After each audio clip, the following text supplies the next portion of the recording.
Assalamu alaikum student mathematics 4024. Welcome to Maths Guru. Student, one more question on proportion. Again, this question has three quantities. इसको भी जल्दी से मिलकर solve कर लेते हैं, थोड़ा सा और कॉन्सेप्ट जो है वो रीइंफोर्स हो जाएगा. The question says in a factory, ठीक है, 35 वर्कर्स, तो वर्कर्स को मैंने अंडरलाइन कर दिया, कैन मेक 49 प्रोडक्ट्स, ठीक है, प्रोडक्ट्स को मैंने अंडरलाइन कर दिया, एंड इन 3 डेज, ठीक है, तो 3 डेज को भी मैंने जो है ना वो अंडरलाइन कर दिया. तो तीन चीज़ें मेरे पास आ गई quantities in a factory. 35 workers हैं, can made 49 products in 3 days, ठीक है. Then 20 workers working for 6 days will make how many products, ठीक है. तो ये क्वेश्चन है, मेरे पास तीन क्वांटिटीज हैं, तो चूंकि मुझे प्रोडक्ट्स जो है वो फाइंड आउट करनी है, will make how many products, तो मैं प्रोडक्ट वाला जो है वो सबसे लास्ट में रख लेता हूँ.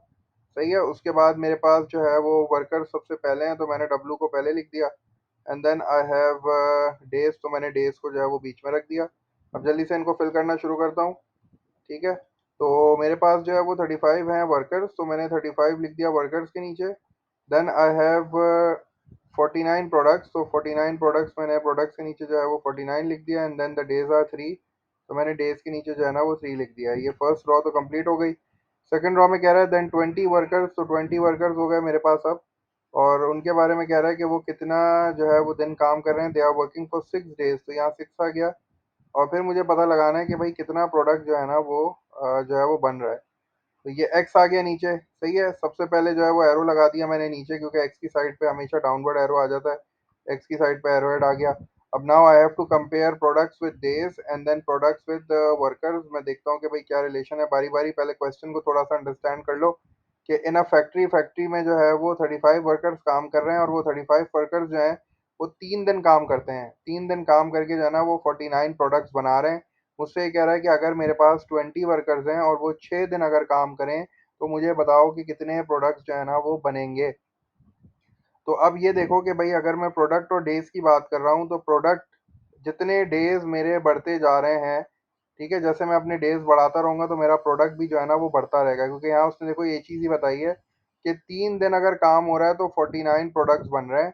तो इसका मतलब है कि अगर 6 दिन काम होगा तो इसका मतलब ये है कि प्रोडक्ट ज़्यादा ही बनेंगे. तो इसका मतलब है दोनों के दोनों जो है वो डायरेक्टली प्रोपोर्शन है, क्योंकि प्रोडक्ट बढ़ता रहेगा, जैसे जैसे दिन बढ़ते रहेंगे प्रोडक्ट भी जो है वो ज़्यादा होता रहेगा. तो यहाँ अगर डाउनवर्ड एरो है तो यहाँ भी मैंने जो है वो डाउनवर्ड एरो लगा दिया इस तरह. ठीक है. क्वेश्चन को देख के मैंने जो है वो समझ लिया कि भाई यहाँ जो है वो बात हो रही थी 3 दिन की, कि 3 दिन में जो है वो 49 प्रोडक्ट्स बन रहे हैं.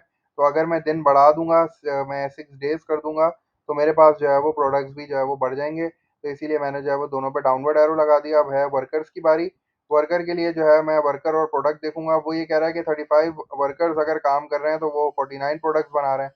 तो अगर मैं वर्कर्स और बढ़ा दूंगा तो मेरा प्रोडक्ट जो है वो और बढ़ जाएगा. ठीक है ना. जितने ज़्यादा वर्कर काम करेंगे उतना ज़्यादा प्रोडक्ट बनेगा.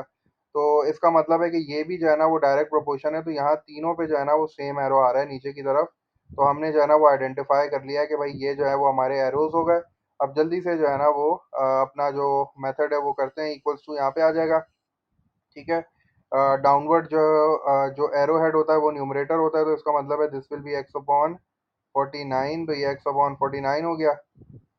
सही है. उसके बाद हमारे पास ये क्या हो गया, ये 6/3 हो जाएगा, क्योंकि एरो हेड जहाँ होता है वो न्यूमरेटर होता है. तो दिस विल बी 6/3.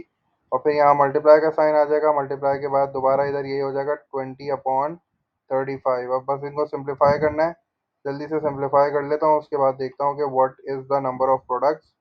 तो 20 को जब मैं 6 से मल्टीप्लाई करूंगा तो दिस विल बी 120. ठीक है. और जब मैं 35 को 3 से मल्टीप्लाई करूंगा तो 35 और 35 70 हो जाएगा. This will be 105. ठीक है. क्योंकि 35 को 3 से मल्टीप्लाई कर लूँ या 35 तीन बार ऐड कर लूँ, 35 35 70 हो जाएगा. और फिर 70 में जब 35 ऐड करूंगा तो दिस विल बी 105. और यहाँ जो है वो एक्स अपॉन 49 हो गया. मुझे एक्स की वैल्यू चाहिए, 49 डिवाइड हो रहा है, तो 49 को जो है मैं दूसरी साइड पर शिफ्ट कर देता हूँ. उसके बाद फिर मैं जो है ना सिंप्लीफिकेशन करूंगा, and I will be able to find out the products. जो कि 20 वर्कर्स काम कर रहे हैं 6 दिन में, तो वो कितना प्रोडक्ट बनाएंगे. तो ये हो जाएगा 120 मल्टीप्लाई बाय 49. ठीक है. एक्स इज इक्वल्स टू कर देता हूँ, 120 विल बी मल्टीप्लाइड विथ 49, और फिर नीचे आ जाएगा 105. तो ये 49 और 105 जो है ना ये 7 के टेबल में आते हैं, ये 7 के टेबल से रिड्यूस हो जाएंगे, ये हो जाएगा 7 टाइम्स 7 इज़ 49। ठीक है, और ये मेरे पास क्या हो जाएगा, 7 टाइम्स 1 इज़ 7, और फिर जो है वो 35 हो जाएगा, 7 5 ज़ 35।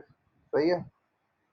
अच्छा, अब उसके बाद जो है वो ये फर्दर और रिड्यूस हो जाएगा, 3 टाइम्स, सॉरी 5 3 ज़ा 15 हो जाएगा। ठीक है, और 5 3 ज़ा 15 हो जाएगा। उसके बाद जो है वो 5 2 ज़ा 10 हो गया, और 5 4 ज़ा 20 हो गया। और फिर इसको फर्दर और मैं कर सकता हूँ, 3 टाइम्स 1 इज़ 3, एंड 3 8 ज़ा 24। और फिर मेरे पास जो है वो नीचे कुछ भी नहीं बचा, अब 8 और 7 बचे हैं। जब मैं 8 और 7 को मल्टीप्लाई करूंगा, 8 टाइम्स 7 इज़ 56। ये जो है वो मेरा प्रोडक्ट आ गया। इतना प्रोडक्ट जो है ना वो मेरा बनेगा अगर 20 वर्कर्स जो है वो 6 दिन तक काम करेंगे, तो मेरा जो है वो प्रोडक्ट बनेगा 56।